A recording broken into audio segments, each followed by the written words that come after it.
આગળ વાત કરીએ મહત્વના સમાચારની। નલિયા દુષ્કર્મ મામલે મહત્વના સમાચાર મળી રહ્યા છે। ગાંધીધામની નગર સેવકે પોલીસ રક્ષણ માંગ્યું છે। મહિલા નગર સેવકે પોલીસ રક્ષણ માટે ડીએસપીને પત્ર લખ્યો છે। આરોપીઓને નગરપાલિકામાંથી સસ્પેન્ડ ન કરાતા ભય વ્યાપ્યો છે તેમ પણ નગર સેવકનું કહેવું છે। પાલિકાની સભા અને મીટિંગમાં જતા પણ ડર લાગતો હોવાનું નગર સેવકે સ્વીકાર્યું છે। સામૂહિક દુષ્કર્મની તપાસમાં 40 લોકોના નામ હજુ ચર્ચામાં છે। કાર્યક્રમોમાં બળાત્કારી લોકો સાથે બેસવામાં પણ ભય લાગતો હોવાનું નગર સેવક જણાવી રહ્યા છે।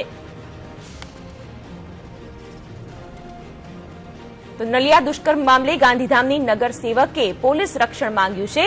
મહત્વનું છે મહિલા નગર સેવકે પોલીસ રક્ષણ માટે ડીએસપીને પત્ર લખ્યો છે। આરોપીઓને નગરપાલિકામાંથી સસ્પેન્ડ ન કરાતા ભય ફેલાયો છે તેમ પણ નગર સેવિકા કહી રહ્યા છે। અને આ અંગે વધુ માહિતી મેળવીએ સંવાદદાતા પ્રકાશ પાસેથી।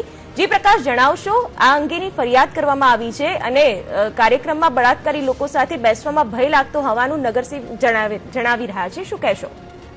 જી, શિવાની ચોક્કસથી માહિતી આપી દઉં। ગાંધીધામ નગરપાલિકાના મહિલા નગર સેવક નિશાબેન રાઠોડે એસપીને એક રજૂઆત કરી છે કે જે નલિયાના જે દુષ્કર્મો છે એમાં ગાંધીધામ નગરપાલિકાના નગર સેવકનું નામ ઉછળ્યું હતું। તો હાલ તેને ભાજપમાંથી તો સસ્પેન્ડ કરાયા છે પણ ગાંધીધામ નગરપાલિકામાંથી તેમને સસ્પેન્ડ નથી કરાયા। અને એ કહું પણ એ દુષ્કર્મ કાંડમાં હજી 40 જેટલા નામો બહાર નીકળી શકે છે।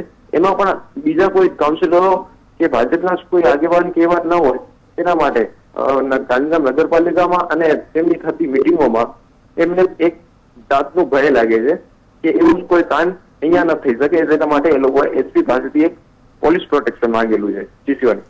જી પ્રકાશ, આભાર।